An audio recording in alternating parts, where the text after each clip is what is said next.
KoitCast.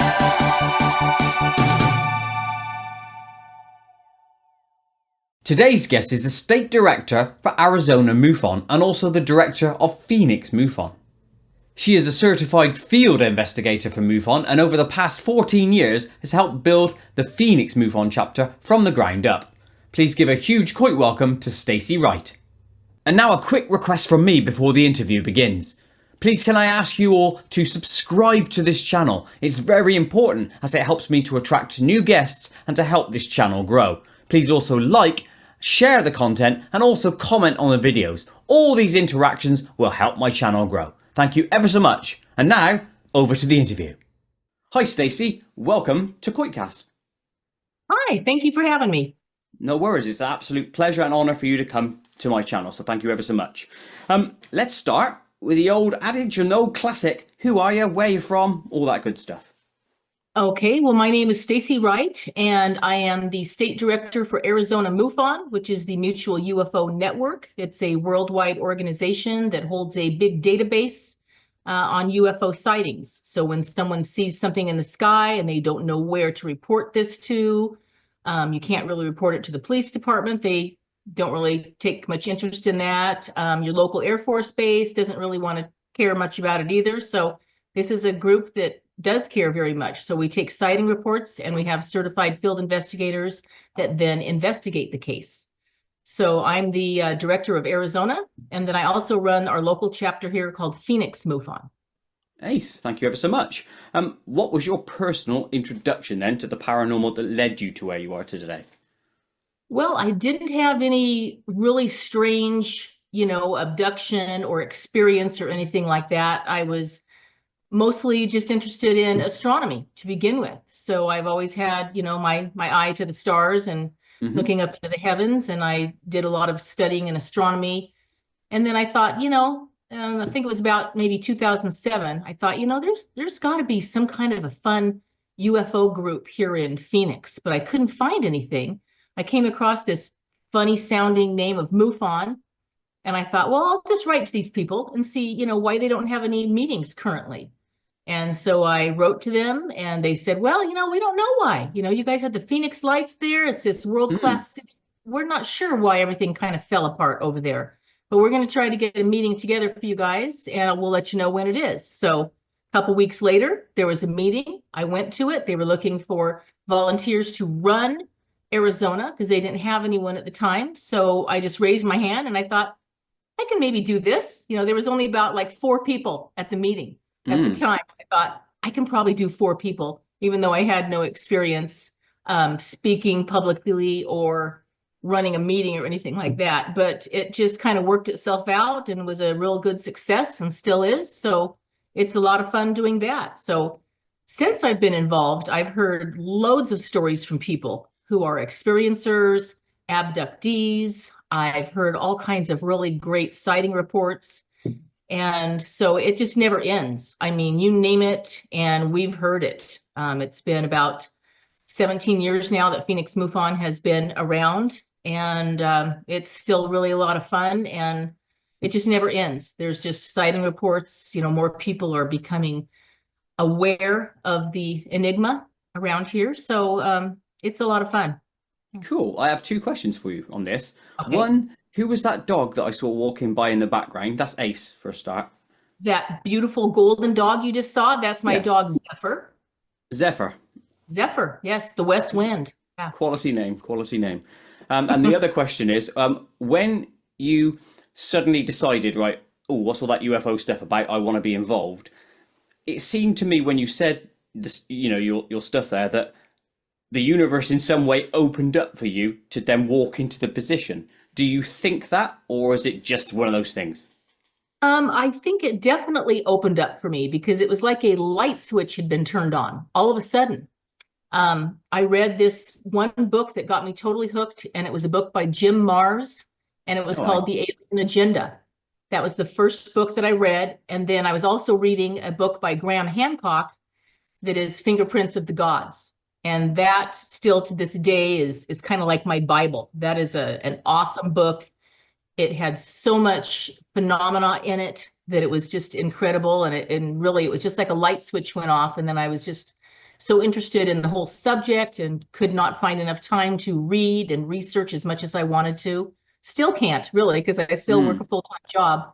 But, there's just so much out there. It just leads to different avenues. Every time you go down one, it splits into 5 more. And a lot of people call that, going down the rabbit hole. Correct. But it's true. There's so much out there to research and look into that it's really hard to find time to do it all. I find it weird when that happens because you've not just you personally, but anyone who comes across this scenario, you can go from that not even registering to all of a sudden, boom, and now it's an obsession sort of thing. Yeah, Do you know what I mean? that's kind of how it was for me. I was interested in astronomy, but never really looked into UFOs or aliens too much, although I knew there was always that possibility out there. I thought, as vast as the universe is, surely we are not it. If we're it, then wow, what a mistake. Because we're just so flawed as a species. There's got to be something more out there, and there's a lot more out there, I believe. Well, here's another interesting question that probably, applies to people of your ilk that have done this route rather than not having like an alien background, so to speak. You jumped in. Did it then wow you more as you went on? Because this is a massive topic, isn't it? Yeah. Yeah. I still sometimes, well, it takes a lot now for me to go, wow, because I've just heard so many different things and looked into it. But yeah, some of the stuff that, we're being given information about now from, say, the Pentagon, our military, the Navy. I mean, we've seen some awesome footage out there. We've heard testimony from the fighter pilots, a lot of the people in charge, people that are running the submarines under the ocean. I mean, we've heard so much that, yeah, you can't possibly listen to this and not say, wow, now. Very much so. And it always strikes me odd as well. And although I think the amount of these people is lessening over time, certainly is true recently, is that the people that used to say, that's all bunkum, it doesn't exist. I don't hear those voices anymore. Are they still there? Have they just like buggered off into the background or are they, do you know what I mean? There's a lot of people that still have on, maybe some blinders. They don't want to see what's out here on the side. That's too scary because that's the unknown. They want to look straight ahead and they want to know what's on sale this week at the department store. They want to know what's going on with their freeways around town. They don't really want to see the stuff on the side, but it's still there. And I think a lot of people that have a very strong religious background also don't want to look into it because they feel like it might be going against their belief system. That's true. I've got a birthday coming up in the next couple of weeks. So do you actually know what is on sale at the local store? Now I can buy some goodies. Valentine's Day specials, yeah. Oh yeah, good point. That's coming up too, isn't it? Anything red and pink, you'll be able to find it. If I'm into that, bang on. Right. So let's get into the field investigation side of things. Can you just literally explain what is a field investigation and how does it work? Okay, well, when something comes into MUFON, we have a database. If people go to www.mufon.com, that's the main MUFON database. They go in there, there's a tab there that says report a UFO. You click that tab, it takes you to a small questionnaire. You fill that out and it shoots back down to the state that it originated from. So that would be my desk if it's in Arizona. And then I assign that to a certified field investigator who then has 72 hours to contact that witness. And they go through a full interview. Usually it's just on the phone. If it needs to be in person, then that is handled that way as well. And, there's just all facets of the sighting report that is, covered by the field investigator. And then they have, a whole bag full of tips and tricks and techniques and websites and apps and things that they go to try to find out what it might be or what it isn't. So there's just a lot of things that people can check, and our field investigators are pretty highly trained in that. So they do a really good job doing that. And then they come up with a disposition of what that might be. And especially if there's footage from, say, video footage or photo, it goes to an analyzer that we have here in Arizona. And he, picks that apart and we try to find out what that is through photo analysis. Then a disposition is made and the witness is contacted once again to let them know what we found. And hopefully, it can be explained to them and they're agreeable with that. If they're not, and they say, no, no, no, no, no, no, that wasn't an airplane. I know it wasn't. I know what I saw. Then they absolutely have the right to appeal that and send it back through the process. And then a different field investigator would be assigned to that. So they can get, another story from someone else and see if it is more to their liking. So we want to make everyone happy, but most people, it's really hard for them to know that it might be some naturally occurring phenomena rather than, extraordinary thing happening out there. Yeah, because in some ways people don't want to look like a fool when they've said, "Oh, look, it's a UFO," and then it turns out to be a weather balloon or whatever. Yeah, I get that. Yeah. So this 72-hour window, is that just from the initial contact? I'm sorry, can you repeat that? The 72-hour window, is that just to get in touch with the person? That's not the whole investigation. Right. No, that's just time to get in touch with that person. And it depends. That would be for a sighting that was nothing close, maybe a flyby, something that they saw, lights in the sky. If it's an abduction experience that the person is reporting in, then we have 24 hours to contact that witness only. So it becomes a much higher caliber of a case if it's an abduction experience or a true experiencer writing in. No, that's fair enough. The length of time it takes for an investigator to do the work and to go through all the hoops and crossing the T's and dotting the I's and all that malarkey, how long is that on average, roughly? Do you know? Well, MUFON generally gives 60 to 90 days for someone to finish a case. But in Arizona, I ask all of our field investigators to have that done and completed in 30 days.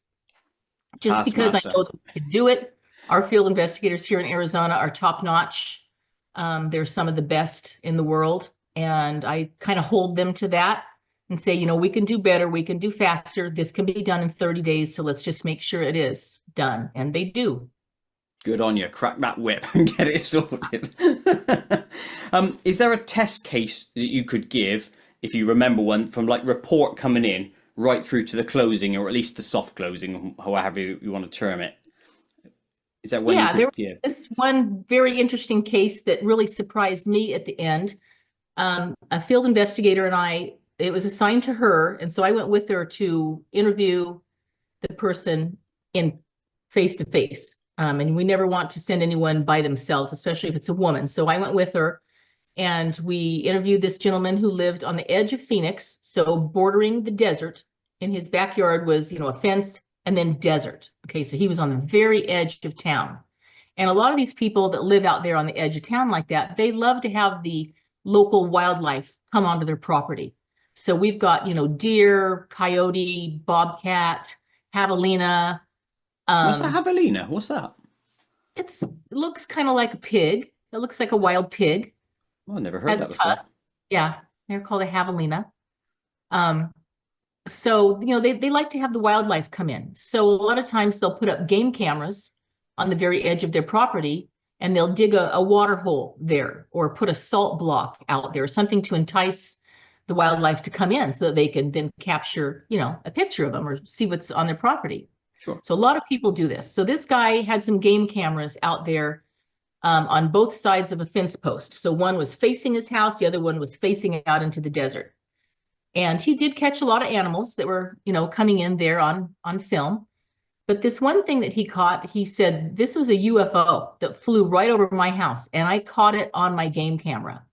So we met him at a Starbucks, had some coffee with him, saw his video footage on his laptop that he brought there. And we're like, wow, that's pretty cool. I mean, there was this pinpoint light, and then all of a sudden it got brighter, brighter, brighter, closer, closer. It elongated itself, and it flew just like this right over his house. Oh, weird. So we thought, wow, that is so strange. So we went out to his house, looked in the backyard, checked out the directions, looked out into the desert, tried to find out, whatever we could about his surroundings. And then we had the footage analyzed. And what it turned out to be was a spider web that was yay long, floating on the breeze, coming toward the camera like this with this wave-like motion. It looked like it was coming right over the top of his house because the camera was pointed that direction. And it had little droplets of moisture on it, and it was catching the light. So that was that big pinpoint of light that we saw, and a couple other little lights maybe across the top. And as it was waving over the top and coming toward the camera, it looked like a UFO flying right over his house and his property. But it turned out to be a spider web on the breeze. That's So that amazing. was pretty interesting and surprising, but I would stuff say. like that happens a lot. We get a lot of footage from people that send it in from their Ring camera on their front door. Oh, on their doors, yeah. And spider webs are a big culprit because they put things on there, and it will catch the water droplets and the light will shine on it, and then people think that there's an orb, floating around their front porch, when really it's a spider web that's kind of floating in the breeze, and it's just caught that light just right. So there's some really simple things like that can be explained. A lot of twisty, twirly, bright, shiny things in the sky that people are taking footage of. A lot of times they can be a plastic grocery bag that got caught up in a whirlwind, and it's up there really high. We have a lot of, dust devils, we call them here in Arizona. They're like small little, tornadoes, but they're not damaging. But they go quite high. And so if there's this bag that's twisting and twirling up there and tumbling, it might look like something else. But upon closer examination, we can find out what it is with some really good photo forensics. So there's always, not always, but there's usually an explanation for things. Right now, I think MUFON has about 95% of all things we can explain as some kind of Earth, phenomena or a naturally occurring thing. But then there's that other 5% that we cannot explain, and those are considered unknowns.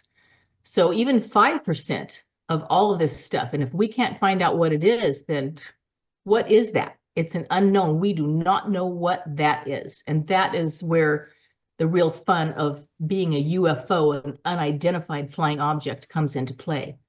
So that 5% is what's important. And that 5% presumably is still a load of cases, because if you're getting thousands, that's not to be trifled with, is it? Just in Arizona, I think we're getting about 300 cases a year.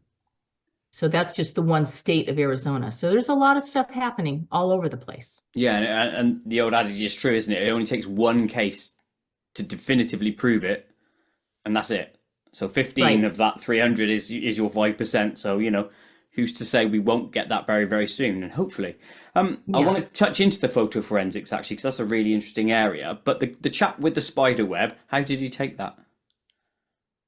He was surprised. But once he saw how we had found that out, he realized what it was, and I don't know if he's had anything since then, but yeah, he was agreeable with our disposition on that.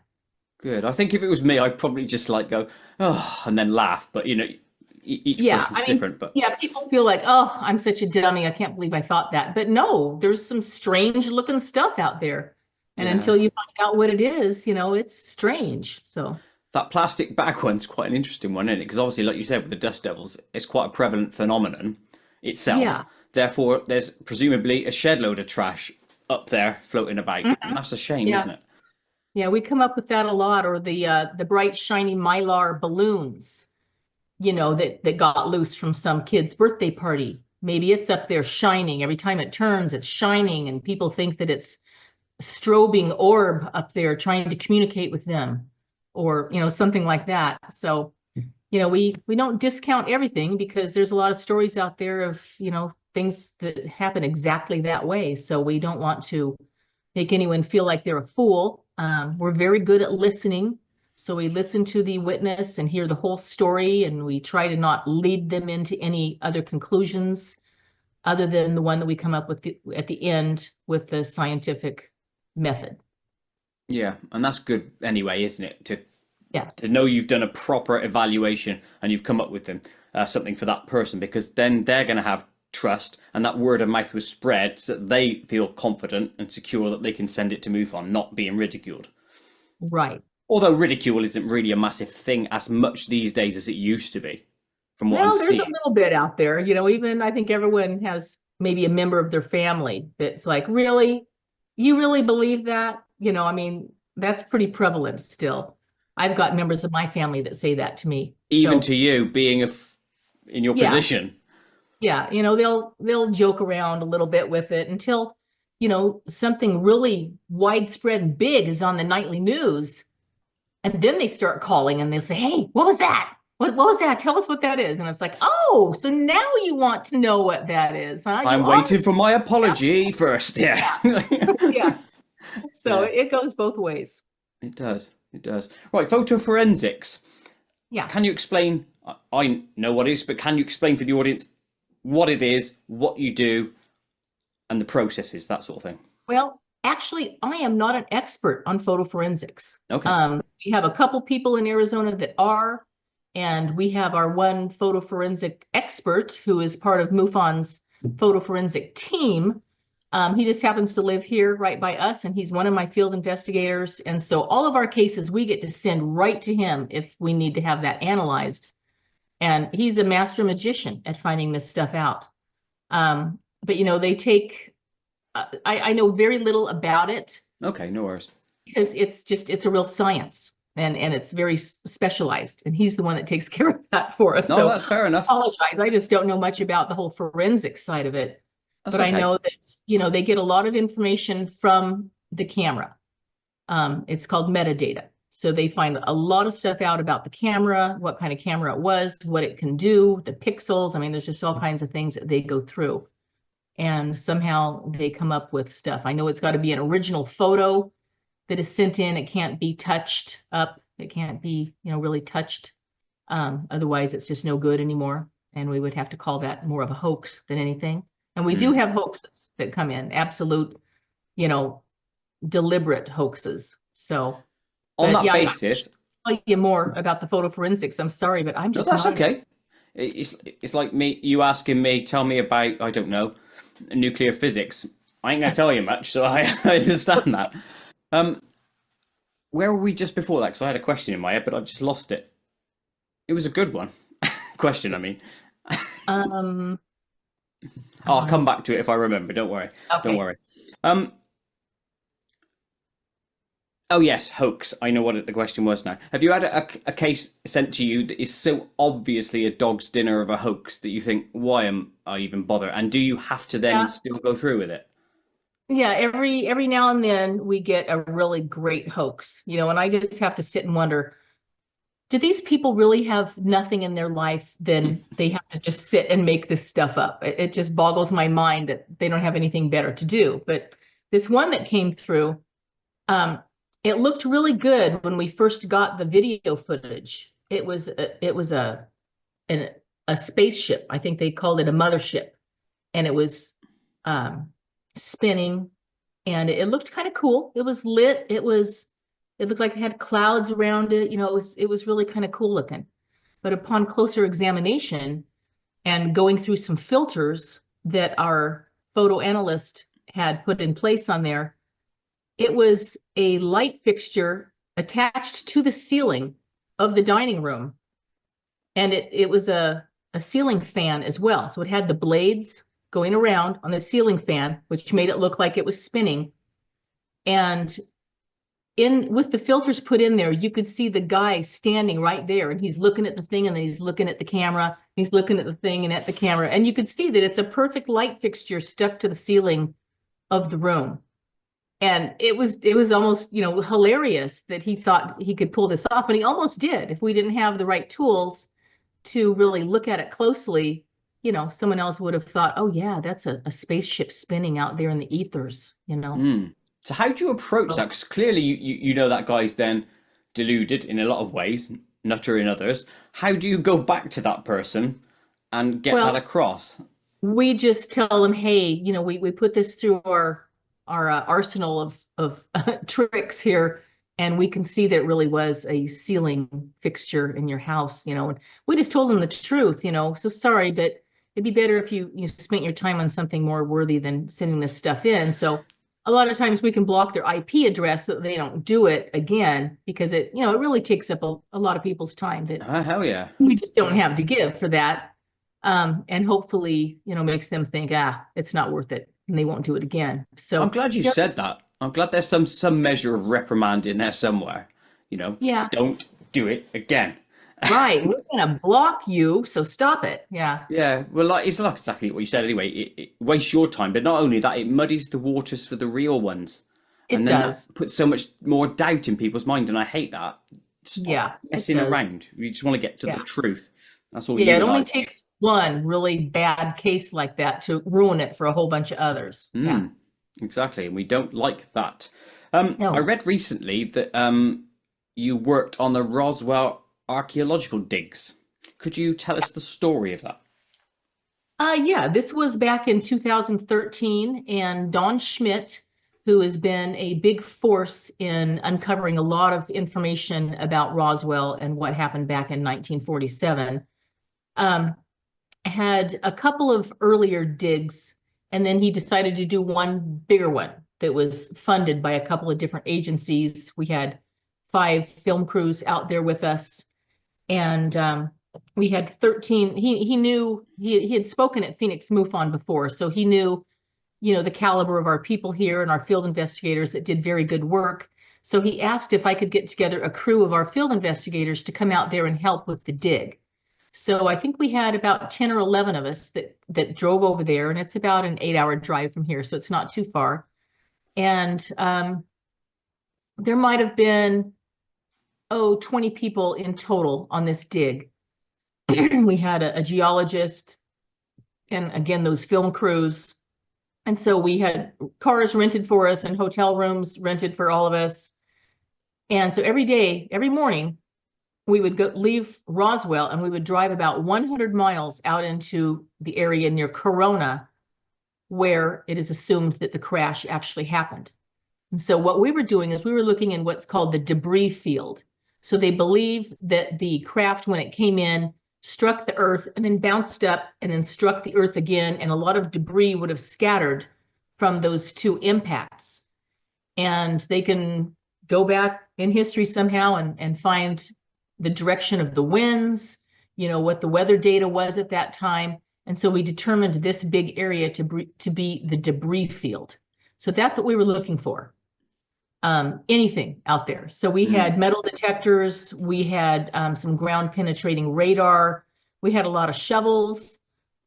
We did a lot of work out there. It was October, I believe. So when we got up in the morning and headed out there after our hour-and-a-half drive, it was about 27 degrees in the morning. So it was quite cold, and it did warm up nicely, but the wind never stopped blowing the whole time. I mean, blowing wind, the kind of wind that chaps your face into red. You just have wind burn all over your face. Not really And sun, presumably dust. wind burn. Yeah. Yeah, not good. So we're out in this weather the whole time, but we had a lot of fun.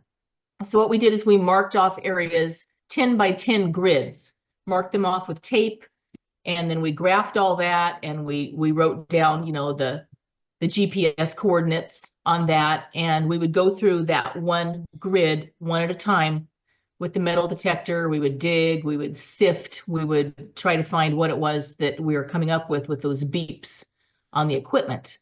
And there's also some, animal burrows, the holes that animals would go down into, that we thought, well, over time, there could have been animals that have found stuff, grabbed it, and brought it down into their burrow. So we were looking there as well. We were digging up a few animal burrows and just kind of looking to see if there might have been anything that was brought down in there that would never be on the surface to be found again. So we did a lot of really strange digging out there. It was a lot of fun. We found a lot of nails. So the metal detectors were going off just like crazy, and we kept coming up with shovels full of nails.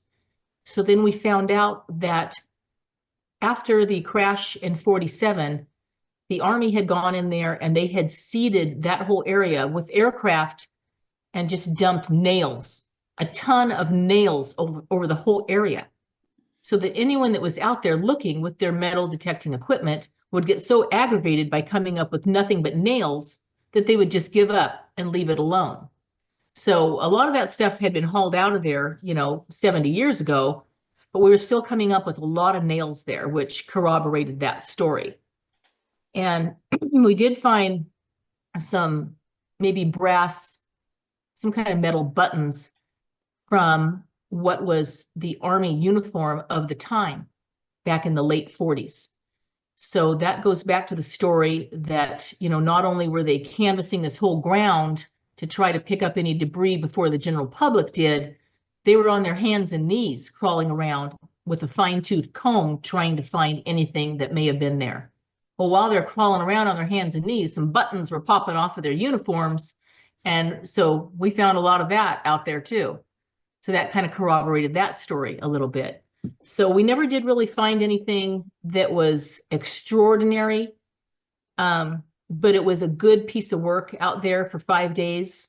And we're just hoping that we helped, get another little piece of the puzzle, and they can continue from there with a different, look at a different area, or carry on with the same type of, technique. How far down did you dig, or at least GPR, look down into the ground? The GPR at the time was not deep, so we didn't look too deep with the GPR. We used that mostly for the animal burrows and things like that. And the regular, metal detecting equipment goes down about 5 or 6 or 7 inches is all. Oh, yeah. So we did a lot of digging, a lot of sifting, and it was all great fun, and we had a really good time and trying to learn a lot. And some of the family from the people that were involved at the time met us out there, so we got to meet, I think it was Mac Brazel's aunt, or I'm sorry, his niece that came out there and met with us. And so it was just, a great history lesson to be out there, for one thing.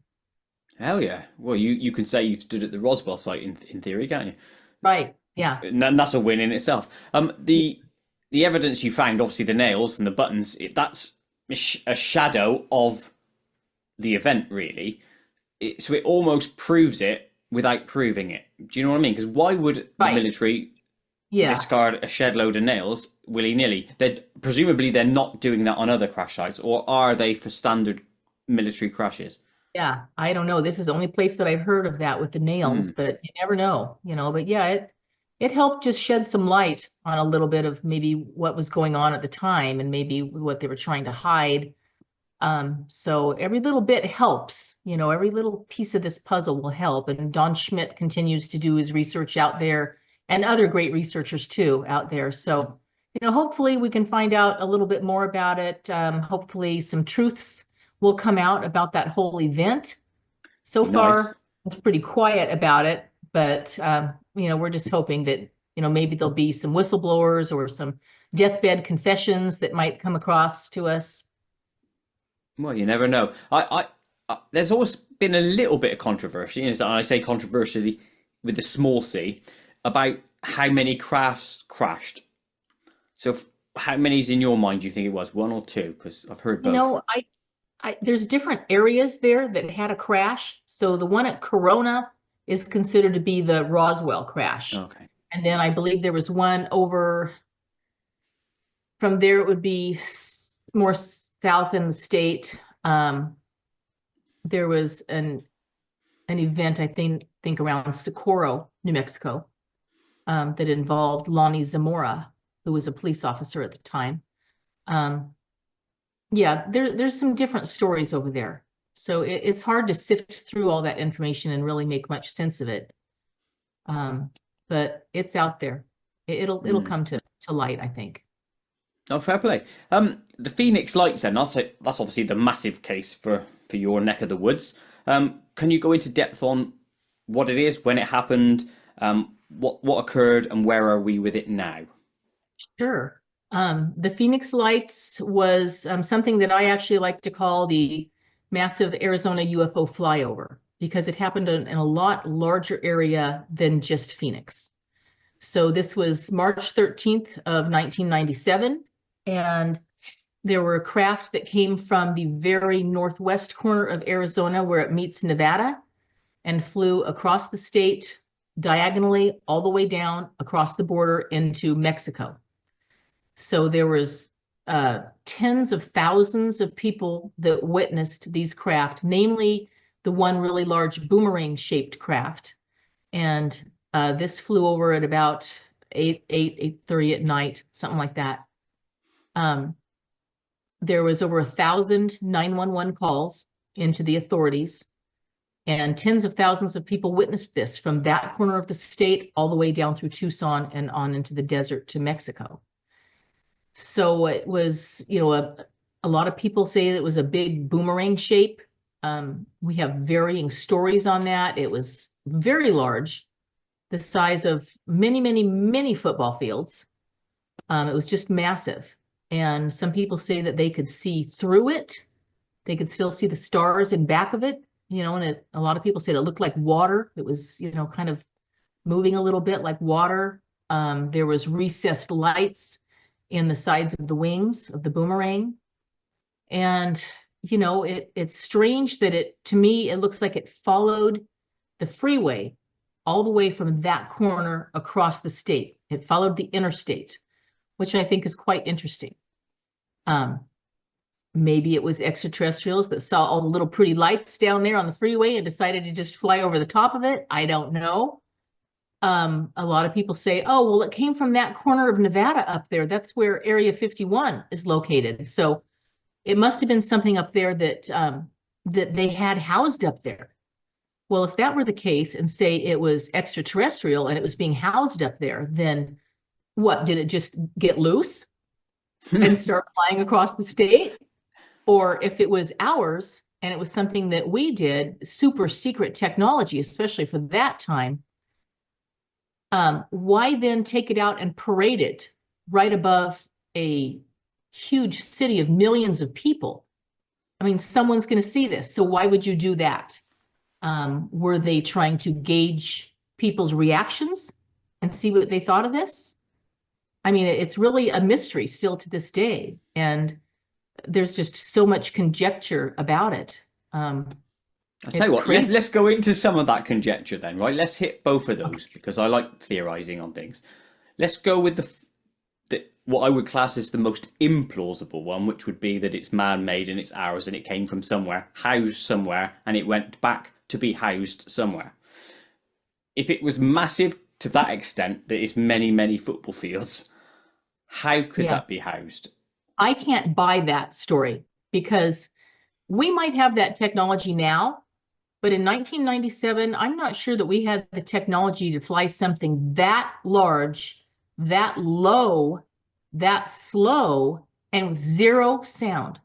The zero sound is the thing that sells it for me. Yeah, because me too. anything that we have that's really large and that is flying has a propulsion system. And our propulsion systems are loud. They are noisy. I mean, they are ear-splitting sound. This had zero sound. Everyone that witnessed this said perfectly silent. So how can that be? I mean, we just, I just don't think that we can make something like that. And it flew very low and very, very slow, like it was just hovering. That's how slow it went. I just find that hard to believe that we would have that technology back in 97. I agree on the silent part. That is the big seller. And then secondly, if it was zero sound, it means no audible means of cutting through the air, meaning it would in theory fall out of the sky by our avionics standards. It seems like it, yes. Yes. So that's why that one has to be implausible. So I appreciate when people try and throw up the could it be ours, but it doesn't make sense if you really analyze it.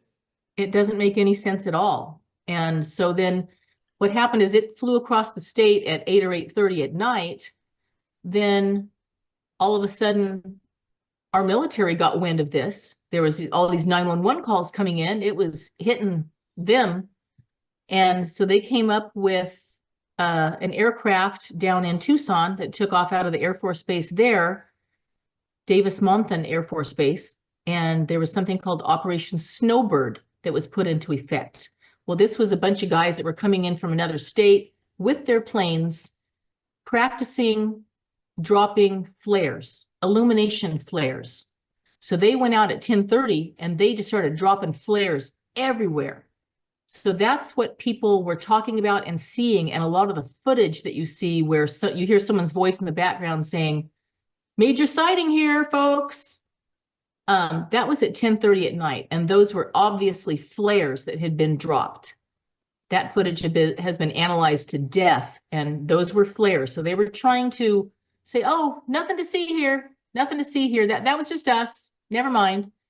But it was 2 hours later than when people were saying that they saw it. So, there's a few pieces of trouble there. Well, that Yeah. piece of trouble was, do we know if that piece of trouble, and I like that phrase, by the way, was that planned prior to the Phoenix Lights incident proper? I.e., was it planned the day before, or was it, an ad hoc, quick, we better launch? I think that Operation Snowbird was in the plans. I think that this group of pilots and people from another state were planning on coming in, but it just happened to coincide with this perfectly. And so they sent them up, and what they were dropping were illumination flares. You could see the burning, you could see the smoke, you could see the unevenness of the lights, whereas the lights that people witnessed at the 8:30 sighting were equidistant. They were perfectly spaced apart. They were in a straight line, whether it was tilted to the side or whether it was like this. They weren't up and down and burning and floating and smoking and going out. So there's a real difference between flares and what people say they were seeing. Do you have, or at least can get, like a link to what you would class as the best video of the incident?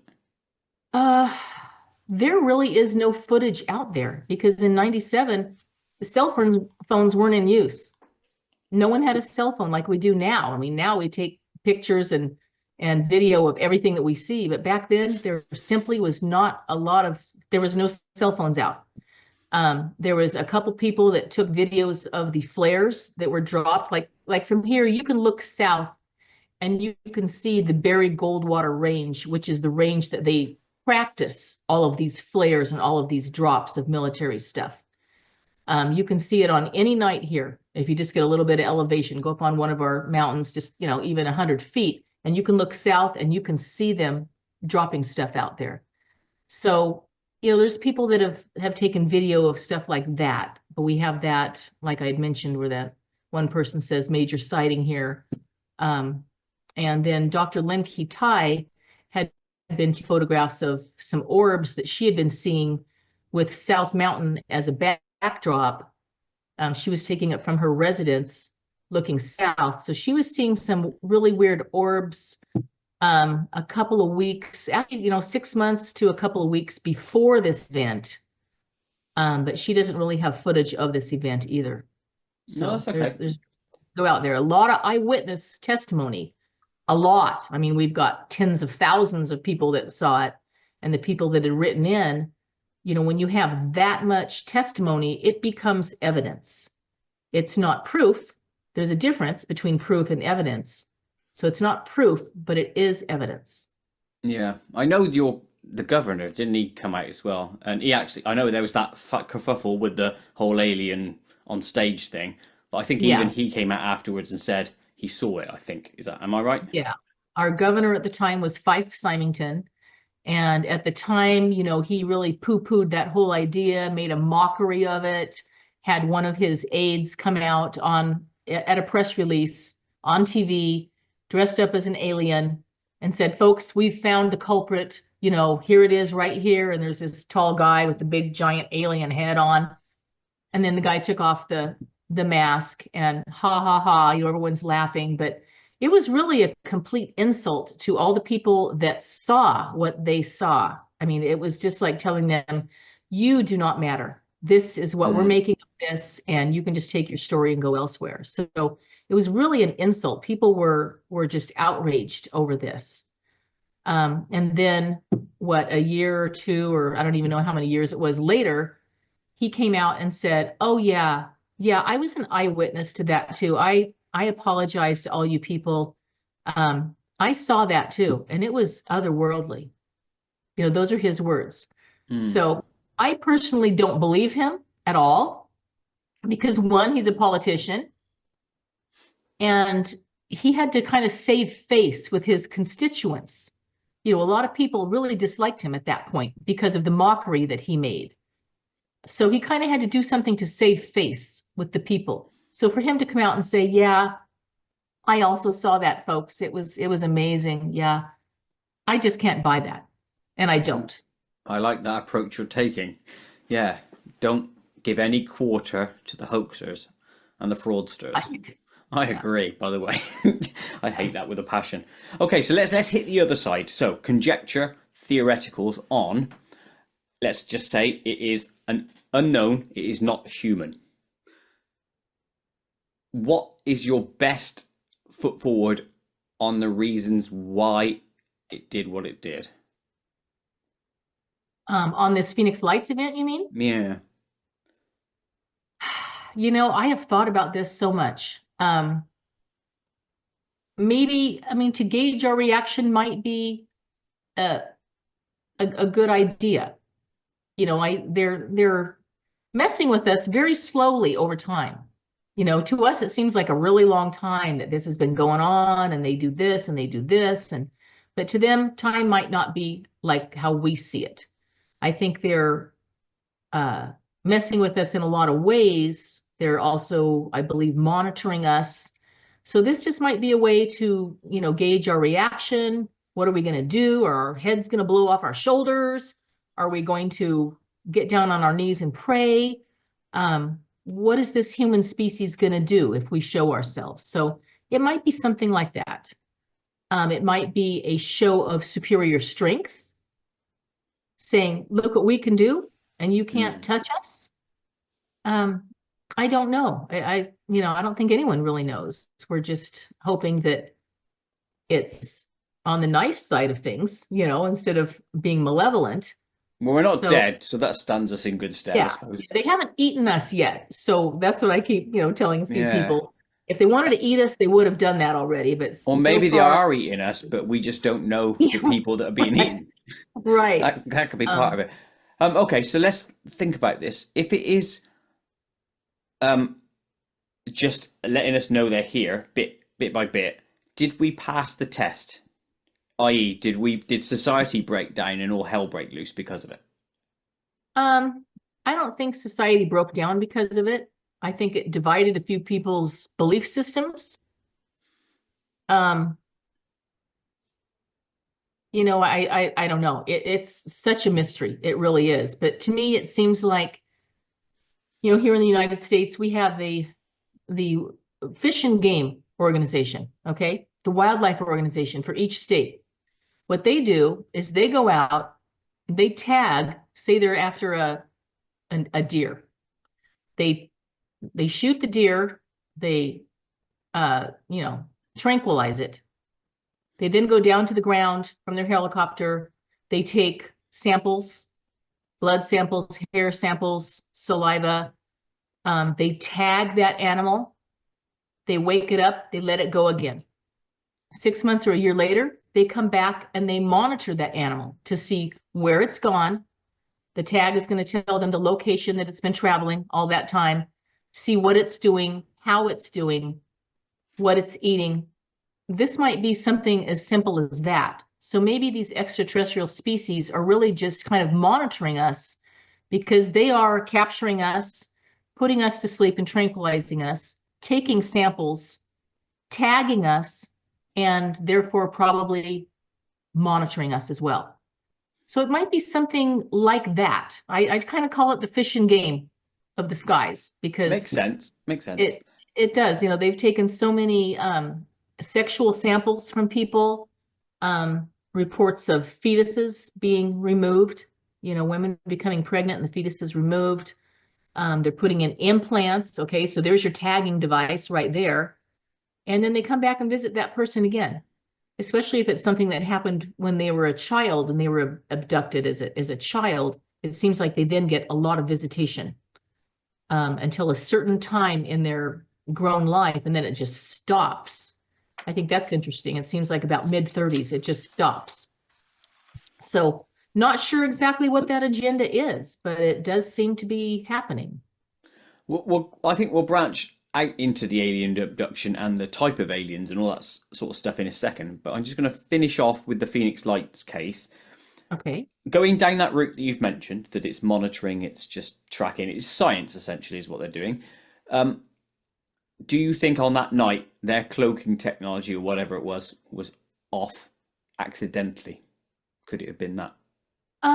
It could have been. Yeah, it easily could have been, especially with it being silent like that. It seemed like they didn't really want to be noticed too much. They were the same color as the dark sky. And, a lot of people said you could see through the wings of this thing. So it was not really perfectly there. So I think that maybe they were trying to be quiet. Maybe the cloaking device didn't work quite so well. I'm not sure. That's an interesting point, though. It then makes you then ponder this further. If we take it one step further, is that if that's the case, right, and it could be, that means there could be one of those boomerangs up above everyone all the time, and we'll never know it. Right. And that's a weird thought when you think that. Yeah, it is. Yeah, but not impossible. Nothing's impossible, I found out. You're right, by the way. That is right. I always say this to my girlfriend, if you can think of it, someone else has either done it or it is possible. Right. I agree. Yeah. So is it best then to not think of things? Then we, No, it's good to think of these things because, someone's going to come up with just that right piece that we need that maybe we haven't thought of, and so, yeah, we need all those thinkers. Keep thinking, people. Keep our brains on. Do not turn them off. Yes. Okay, let's branch into then the aliens and the abductions. Now, you've pretty much hit out and laid your case of what you think it is. And I'll be honest, I'd probably go the same route as you. What strikes me odd is what I would class as nefarious angle. And no doubt you will have seen that across some of the cases you've investigated, where people will feel violated in that they've been taken without consent. And I always think this, if aliens exist, and I believe they do, they would know what we as a human consider to be the line, you don't cross that, else you break into, like, I don't know, whatever that word is, abuse or whatever it is. Do you understand where I'm going with that? Yeah. So then why? Some of the stories that I've heard and the books that I've read, they just don't care. They know that it's hurting you a little bit. They know that there's some pain. Sometimes they seem to vanquish the pain for you, and other times it seems like they don't care at all, which is really sad to us because we were hoping for, maybe a little more empathetic abduction. Yes. But then, there's some people that after years of analyzing their abduction, they realize that they were being helped at the time. But maybe they needed a few years to look back on it in retrospect and really figure out what it was that they needed at the time, and maybe it was an intervention that they had. So a lot of people that have had lifelong experiences with abduction or just with visitations, I've asked them, would you miss it if it were to stop? And they sit and think about that for a minute and they say, yeah, I would miss it. It's been such a part of my life. I would miss that now. So that's interesting. That's very interesting to me. A bit Stockholm syndrome-y in a way, though, isn't it? Yeah, absolutely. And then, I don't know if you know the story about Travis Walton, who was here from Arizona, and he was back in 1975. He was out with a group of 6 other loggers, and they were doing some logging work in the mountains here in Arizona. And yes, we do have really high, awesome mountains here in Arizona. So they're out there in the pine trees in the mountains doing some work. They saw this light through the trees. They thought, oh my gosh, that must be a forest fire. And the logging crews at the time were charged with having to put out a fire if they saw one. You got the shovels, you got the manpower. If you see a fire, you go try to put that out. So they rushed over to where they saw the light coming through the trees, realizing it was not a fire, but it was some kind of a craft hovering there. Travis jumps out, runs over to get a better look, not realizing that he was kind of standing under the craft. And all of a sudden, it zapped him with a giant force of energy, sent him flying 20, 30 feet in the air. His friends all saw him bounce on the ground and lay still. They're freaked out by what they're witnessing with this spacecraft. They think their friend is dead. They freak out. They get back in the truck and they jam out of there. So they left him for dead the whole time, freaking out, saying, no, we got to go back. We got to go back. No, he's dead. Keep going. Let's go into town and report this. So Travis went through this whole ordeal. And to this day, he will tell you that he believes that that was an ambulance call that he went through, that he accidentally got zapped by their force field of energy. It wasn't meant intentionally. He just got too close. He got under that craft and he could hear this humming or this whirring sound, like an electrical kind of sound that you would hear from some high voltage. He heard that, not realizing that he was in danger, and he got maybe killed, maybe just knocked out, not sure, but he was brought back. And he thinks that he was taken aboard that craft and healed and then set loose again. And so to this day, he will call that an ambulance call, which I find very interesting. So they actually helped him. They didn't mean to hurt him or anything. They were just doing their job. Maybe they were getting some, samples from some of the trees and bushes, or, whatever might have been under the ground there. Maybe there was some really cool mineral resources there is what they were checking out. We don't really know yet.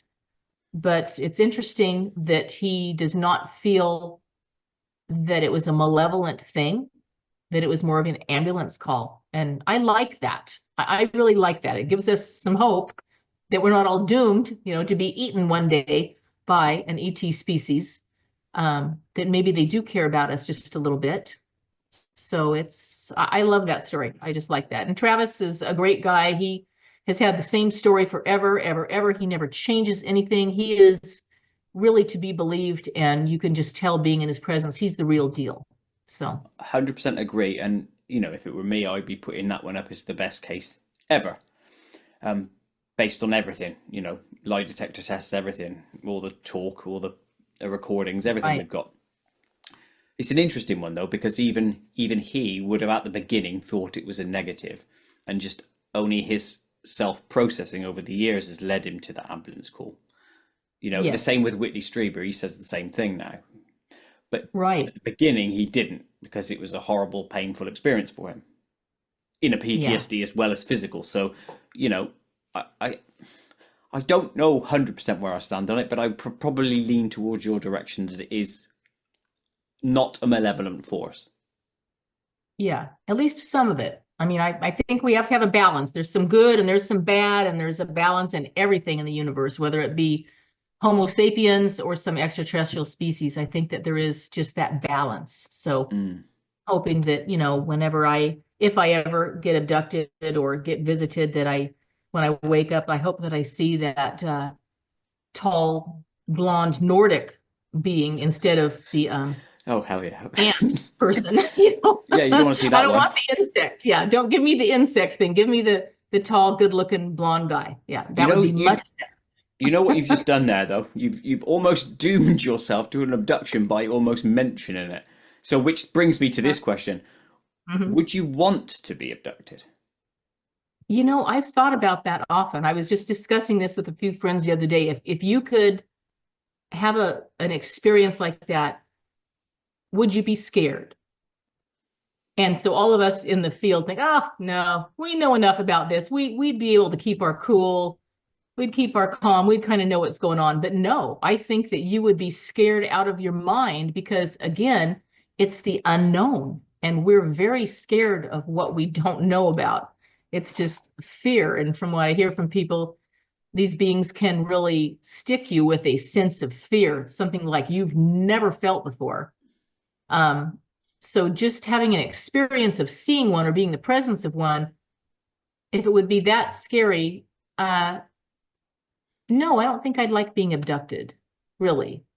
That's the right answer, I think, isn't it? Being abducted is, taken against your will. So if I were asked nicely, Stacey, would you like to come aboard this craft with us and go for a spin around the universe, and we'll bring you back home, and we'll swing by and pick up one of your friends if you want to. You want to do that? Yeah, I'd say, yeah, let's go. But, if I were taken against my will, I don't think I'd like that. No. I've pondered that myself many times, and I think this. I've been thinking about disclosure for a long time and how an alien species would make themselves known to the wider audience, to everyone essentially, right? And it would have to be done by broadcast media, like all shared and stuff, which means Yeah. they would be on camera. And even then, seeing it through camera, like if say it was like, I don't know, Trump White House put it out saying, here's an alien, he comes on and there's a press briefing, even that would scare you, wouldn't it? What the? I think. I think people wouldn't believe it, especially now. You can't trust any picture that you see out there online.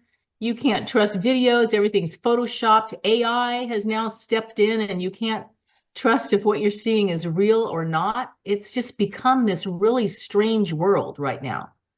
Um, it's just really hard to look at stuff and try to figure out, is that real or is it, artificially generated? Um, Well, let's just say it was videoed and filmed from like 28,000 angles or whatever, and we know it's 100% truth, and there's an alien in front of you. Even then, I don't think I would say, yes, I'll go with you.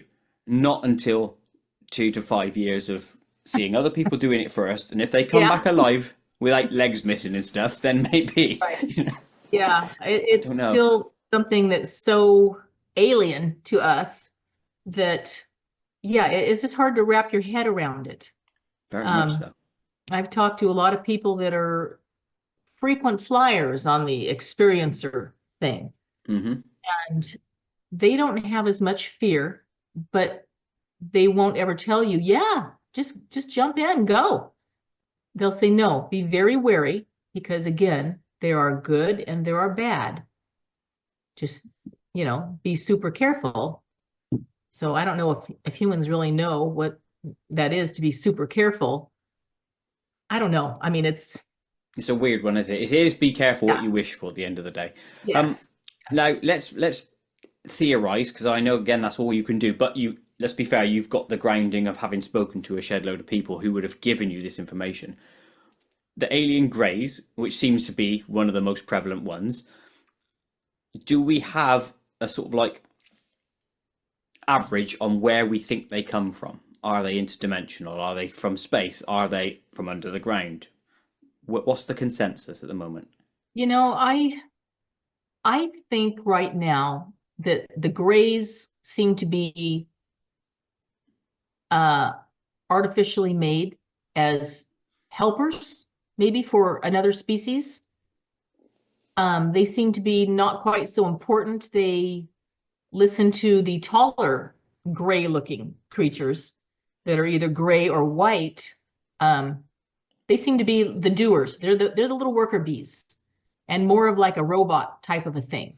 So I'm not sure I would trust one of the small grays. Um, it's just there's just so many different types of beings out there that people have described. But I think that, under our oceans right now, to me, seems like the best hiding place of all. We know more about the surface of Mars than we know about our deep abysses in the ocean right now. I mean, we have not even looked really good down there. And a lot of our, submarines and the whistleblowers that are coming off of the deep sea things, people are seeing stuff down there all the time. The Navy is constantly coming across these fast movers that are down there. People are seeing them going into the water. People are seeing them come out of the water. So people are seeing craft hovering above the water. So I think they're drawn to the water, and there's no reason to believe that they're not living under the water here in this earth. There's been a lot of also uh, mythological lore, um, tall tales of them living underground here in our earth. That could be, that could easily be. Hmm. There's just so much Native American lore here that talks about the ant people and how they went underground to, last out a certain period of time. But then I also think that a lot of this stuff is truly interdimensional. I mean, the scientists have told us that we have like 11 different universes right beside us at all times. We can't see them or feel them, but they're there, and things can slip in and out of this at all times. So it seems like there would be a lot of interdimensional things. These craft that appear and then disappear in the sky, they could easily be just slipping into another, universe right next door pretty easily. I think that maybe the reason why we cannot get a handle or find Bigfoot is because that is an interdimensional creature as well. Most creatures on this planet, we have found bones, hair, skulls, their whole skeletons, their dens. We find all kinds of artifacts from creatures on this earth, but not from Bigfoot. We don't. But yet there's been testimony, witness testimony, pictures drawn on cave walls for eons. So we know that they're being seen by all kinds of people throughout time, but yet we cannot find them. Is it magic? Is it sorcery? I think it's just an interdimensional thing that's happening where they can slip in and out of stuff and they don't have to be found. That just makes the most sense to me. No, that's So fair a little enough. bit of everything, a little bit of everything going on. Yeah, I was going to say that there's no. You're not saying my best guess is this. You're thinking it's a platter of everything. Yeah, I think there's a lot going on. I think there has been for a very long time. I think a lot of it has been hidden from us, kept secret, and it seems like we're making headway on it, little by little. I don't think we're going to have disclosure with a big D.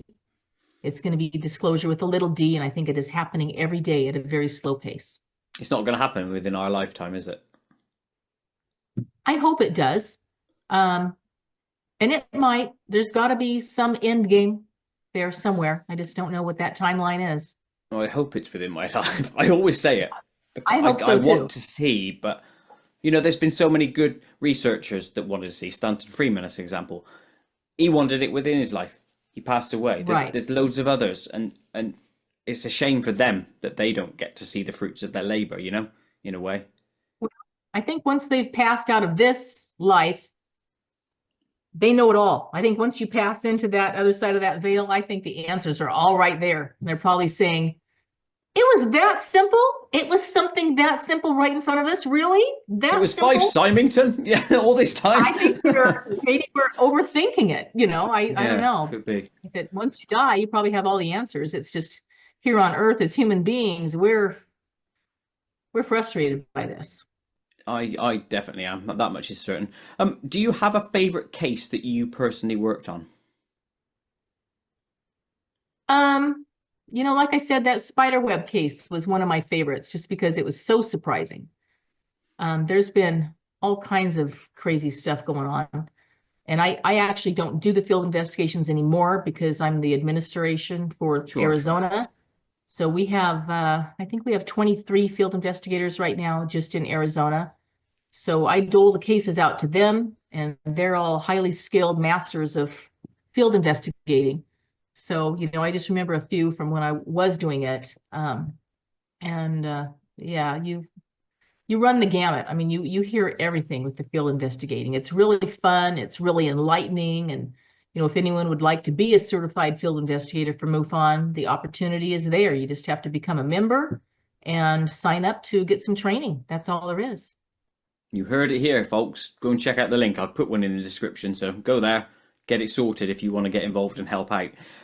Is there a case from your chapter that's yet to see public attention that you personally or your team investigated that you think rates highly, that just hasn't got out yet for whatever reason? We have a couple of abduction cases going on right now. But what MUFON does right now, and they always turn out to be very interesting, but what MUFON has right now is called the Experiencer Resource Team. So what we do is we work, if there is a UFO side of this sighting report, we work that and try to come up with a conclusion to that. And then we ask that witness if they would like to talk with the Experiencer Resource Team. And this is a special team that MUFON has that is full of counselors, psychologists, people that can really just help and listen and help these people talk through the fact that they aren't crazy, because everyone thinks they're going nuts. They think they're crazy, they're insane. Why is this happening to me? am I the only one that this has happened to? So they have a bunch of people that, are working to help these people come to terms with what they've seen or witnessed or felt so that they know that they're not alone and they're not crazy. So these abduction cases are very interesting. We can't go into it because there's a big confidentiality thing that goes along with it. But it's just a great resource that MUFON has now to help these people, because these people just need someone to talk to, someone qualified. Sure.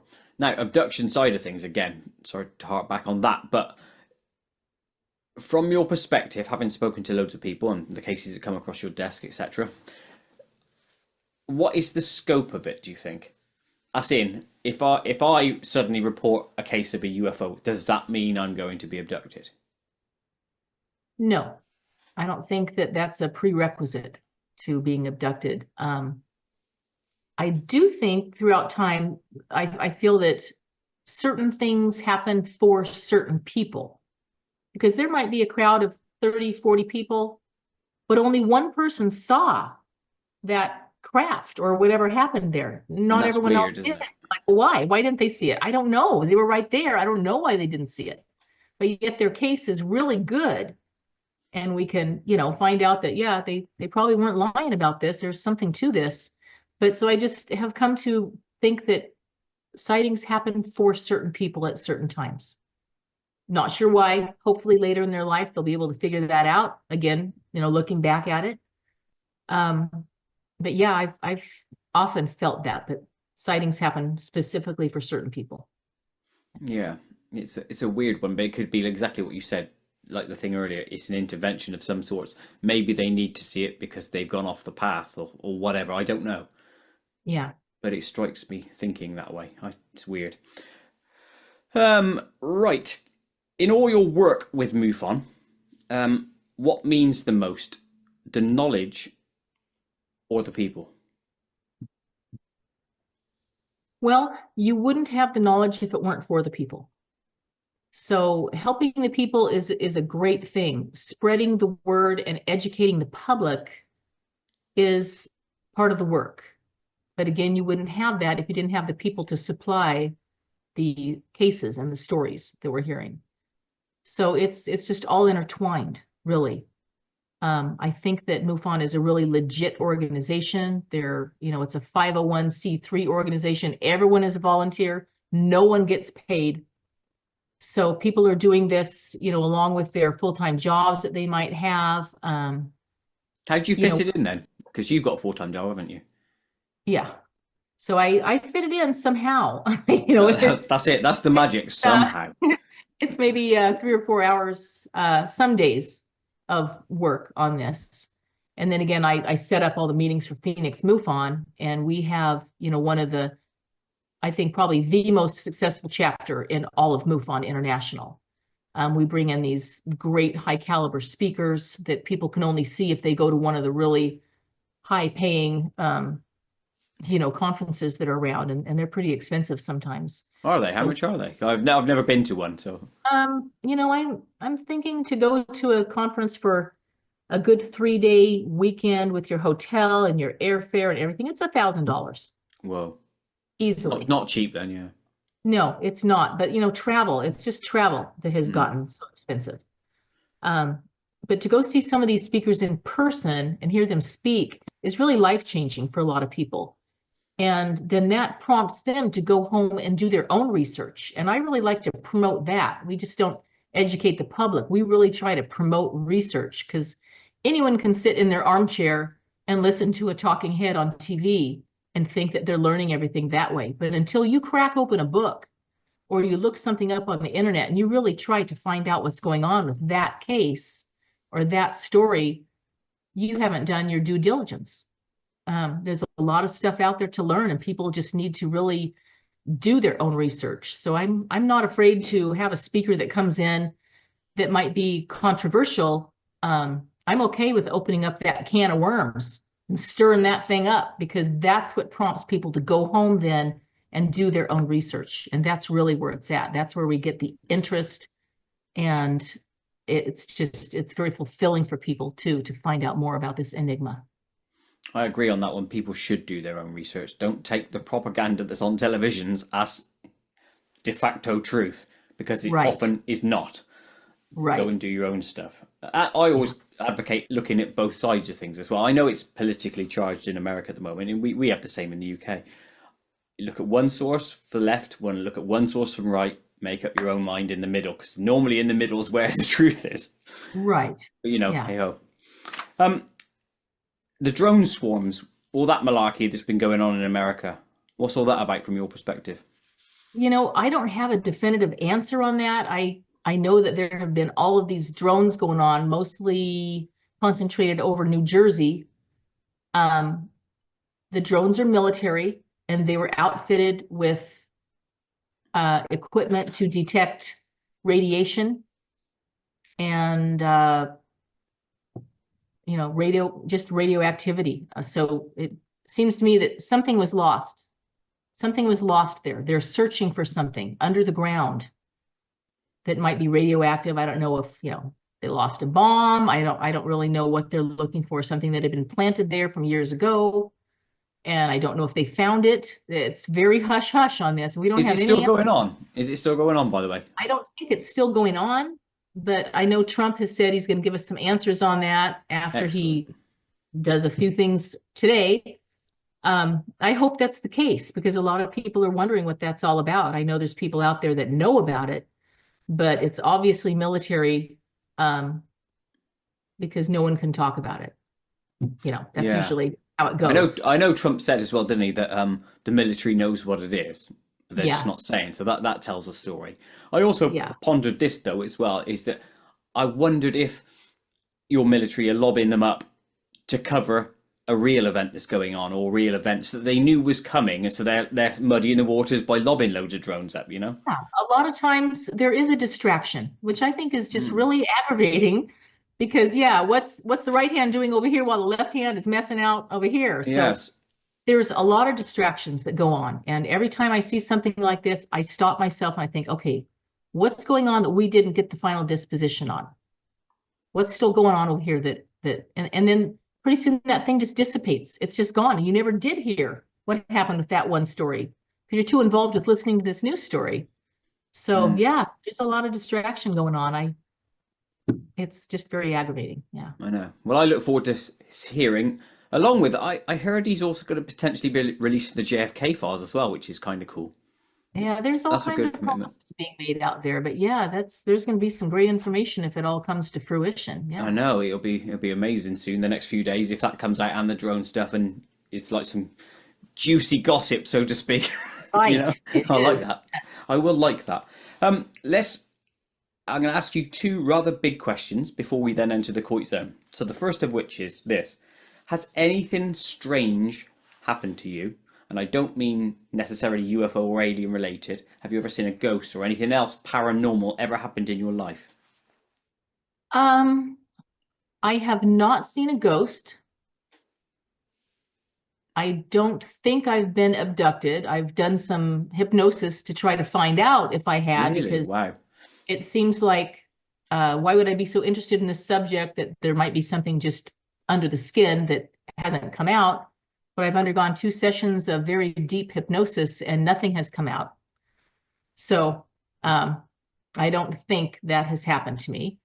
I was on a contact session out in the desert one night when the whole hillside around us for probably half a mile in all directions lit up with these tiny little twinkling fairy lights all over the place, all over the ground, on people's arms. There was only 6 of us out there doing this, and all over the hillsides, everywhere. It was the most amazing thing I've ever seen. So we were out there trying to make contact. It was a contact session, Hmm.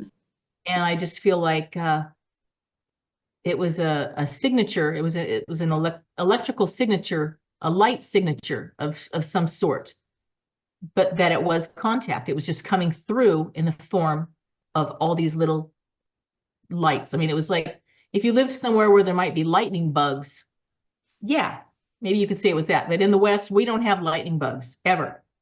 So what was this? And we all saw it. There were 6 of us that witnessed this. and it lasted for about 10 minutes.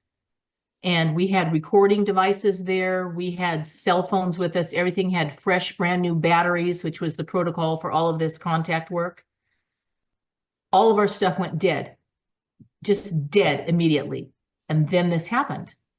So it was just funny to me that, we're out there trying to make contact, but yet all of our electronic contact equipment failed us. And this happened. So it was amazing. I mean, it was just amazing. We went out a week later to try to do this again. And it did happen again, not to the full degree that it happened that first time. It only lasted a couple of minutes and it was dimmer, not such bright, twinking little lights all around. So that's the only really strange thing that I've had happen. I haven't seen any awesome boomerang craft coming across. Let's be fair, you've just said something strange, yeah? So that is a big thing, because that's weird. It's not every day. It's unusual, and I bet you cannot explain it. Really. I cannot explain it, other than it was a form of contact through electricity. That's all that they wanted to show us right then, was we're here. Look at us, we're here. Do you know what it also says to me, and I always have this thought, is that when the technology goes off, what we're trying to record to prove it and send it out there and say, look, it's real, it cuts off, and it only ever wants to be a personal experience, right? Yeah. Which makes... And I like that. I like that because it is a personal experience, so I like that it touches people's souls. It makes us know that the soul is a known thing. Yes, but then it begs the question, why, doesn't it? Because why does it need to be personal? And then why to those few? Was it just because you were there? I don't know. Well, no. Because like I said, sometimes it happens to just one person in a crowd, but all 6 of us were privy to this phenomenon. And it was really cool. I mean, it was amazing. I kept thinking, oh, there's something wrong with my eyes. It was because my eyes were shut. It's the synapses firing, No, it was really the real thing. And all 6 of us, could corroborate that whole thing. But it was great. It was great. I think that was one of my best experiences in life. It was very strange, but non-frightening. And we can remember it. A lot of people, don't have those memories they keep, but we do. So and mind-blowing at the same time. Yeah. It leads to this final question before the Koit zone, which is the bigger picture, I call this area. So how does, from your perspective, the paranormal fit in with mankind's current paradigm of what we see around us? How do you think the universe works? If you can answer such a question. That's just a small question. Yeah. Smallest one tonight. Yeah. I don't know. I know that as human beings, we're only privy to certain things. We only have 5 senses that we can use. Other people have these special gifts where they can use these other senses. Cats, for God's sake. I think cats can see all kinds of things because they're constantly, looking in weird places. And it's like, what did you just see? But some people are very privy to this. They have gifts. They can feel things. They have that extrasensory perception. So I think that there's just such a wide range of humanness in people. Some people can do this. Some people can teach it to others. Some people are never going to see this or entertain the idea of it because they've got those blinders on.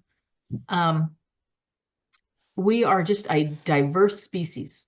We really are. And yet we keep fighting against each other, which is the craziest thing. I hope that one day we quit killing our own species and maybe we'll be allowed to be out there in that neighborhood. Good luck on that one. That ain't changing, is it? That's the nature of, unfortunately, this physical beast. Is it's a warring, it's fight for survival, and that'll never come out of the species, I don't think. It's a shame. But that's what further. Go ahead. No, I was going to say your answer touched on, again, the personal side of things, and I would agree with you on what your sentiments are. But how does the universe work, or is it just within us? Is the universe? I'll give you an example. Is it, like you said earlier, the 11 dimensions? We're here 3D, then there's spirit realm, then there's blah, then there's aliens. Have you thought about that? How it is made? I don't have an answer for that at all. Okay, that's fair enough. That's fair enough. Really, that's just deep. I like listening to our theoretical physicists out there because everything theoretical eventually comes to fruition. Just like people like to say that ufology is a pseudoscience and it should be ignored. Well, everything is a pseudoscience before it becomes science. So we just have to look into it. We have to try to interact with it. We have to try to understand it. And right now, all we can do is kind of let it happen to us. We don't have any more power than that right now. That's fair enough. And we'll leave on that one there as we enter the Koit Zone. Koit Zone! Okay. So, Stacey, in the Koit Zone, I just got to ask you even more random questions. But this is just about you and your personality and your life. So, let's start with an easy one. Favorite musician or band, if you have one? Def Leppard. Get in there. Some 80s rock. Well, I know they're still going, aren't they? I think they're still going, aren't they? They are. Fair play. Do you have any party tricks? I don't. I have no party tricks. I can't juggle. No, I don't have any party tricks. Usually when we have a party, I'm the cook. The cook and the cleaner upper person and stuff like that. So that's your trick then. You're involved. You're the creator of it. Yeah. Yeah, exactly. I love it. What food item do you reckon is sentient, and when humans aren't around, it enacts their plans? Okay, say that again. It's a strange, weird one from my mind, this one, so I do apologise. What food item do you reckon is sentient, i.e. is aware, and when we're not around, it does dodgy things, like enacts its weird plans? What's evil out there? Yeah. I always think potatoes are dodgy. Behind the scenes, they're up to things. Potatoes, really? Yeah, they're dodgy. I've never thought about that before. You should, because I would have to say artichokes, just because they are a little alien looking. They're kind of strange. So they're probably up to no good. Artichokes. I'm going to say this to my girlfriend now, who'll probably be listening. See, Tiff, artichokes. Dodgy. I don't like them either. Do you have a favourite word? Well, that depends on my mood. Sometimes these words just kind of come out. Oh, the swear words. Yeah, we know those ones. Yeah. My favorite word. Things that are gadgets or things that you don't have another word for, I just call them hoojies. Hoojies? Oh, I've not heard that one before. Hand me that hoojie. Yeah. Hoogie. I like it. We used to call them Ujima flips. Have you ever heard that one? I have not. It's sort of like, it could have been spelt Hujima flip. So I wonder if it's got the same like etymology or whatever that word is. Where's the best place in the world to you?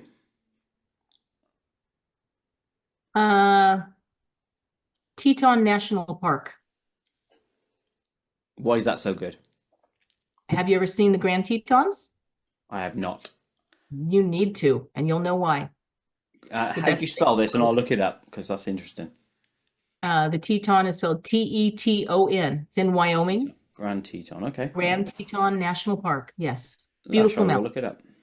Very majestic. I love the outside, the outdoors, and all that stuff, so I'll enjoy that. What would be your choice of superpower? Oh. To fly. I think I would choose that as well, yeah. Do you think most people would choose that one? Yeah.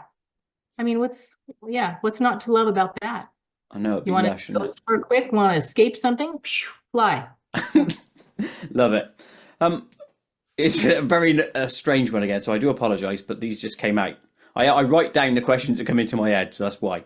Would you rather have a fully haired head, so like a Bigfoot head, like full fur everywhere, so everything covered in hair, and a completely hairless body, so you've got no hair, fully hair, or completely hairless head and fully hairy body?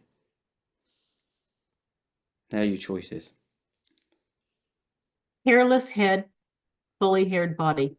I'd go Sounds for that as warmer. well. Yeah. It's warmer. Yeah. Yeah. And then you still look normal from because you could wear big coats and get away with it, couldn't you still? Yeah. I like Yeah. it. Can you ride a bike? Yes. Excellent. Excellent stuff. You'd be surprised how many people, when I ask that question, say no, which is a Huh. weird thing. I know. What is the best smell in the world? The smell of a horse's neck in the wintertime when they're full of their winter fur. I With don't the know sun, the smell. the sun shining on it. It's a My, great smell. my girlfriend will know it because she's a horse trainer, so she knows that Yeah. sort of stuff, but She I would don't know know the this. smell. Yeah, she would know this. Lovely. Oh, she'll like that. Final question in the Koit zone. You were offered a place on an underwater science station where you need to stay for a year alone. It's massive pay though, right? Any figure you want in your head, you get paid it, meaning that you'll never have to work again. Are you going to that station? No.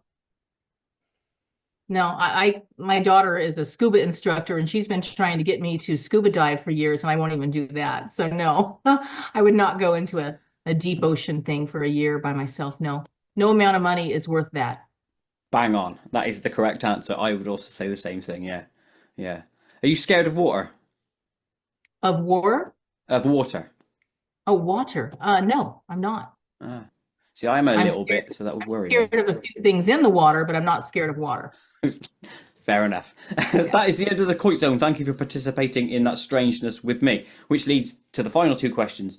First of which is, what else do you personally like to do in your downtime? Any activities or guilty pleasures? I like shooting archery Ah, nice. and I like going kayaking a lot. Cool. Two nice outdoor activities, to be fair. Hmm.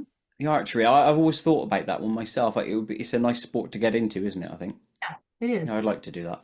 Well played. And the last one, do you have any projects that you're currently working on? Is there a next stage for your MUFON chapter, your MUFON life, or is there something else for you?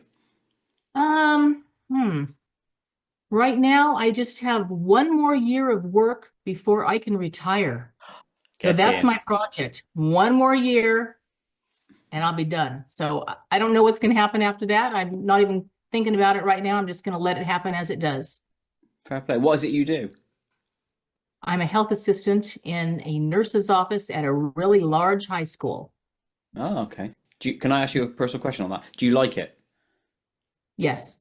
Oh, fair play. That's good. I'm glad you said that. Because so many people end up in jobs that don't like just so that they can pay their mortgage or whatever. But I'm glad you're in one you like. Nice. Stacey, thank you ever so much for your time today. I really appreciate that. Thank you ever so much. People check out the links, like I said, in the description to MUFON's site. Do you have a personal site or anything, Stacey, you wish to plug? I don't. It's just we're at phoenixmufon.com. There you go. Get on over to there. Thank you ever so much, Stacey. Much appreciated. Thank you. No worries. Goodbye, everyone.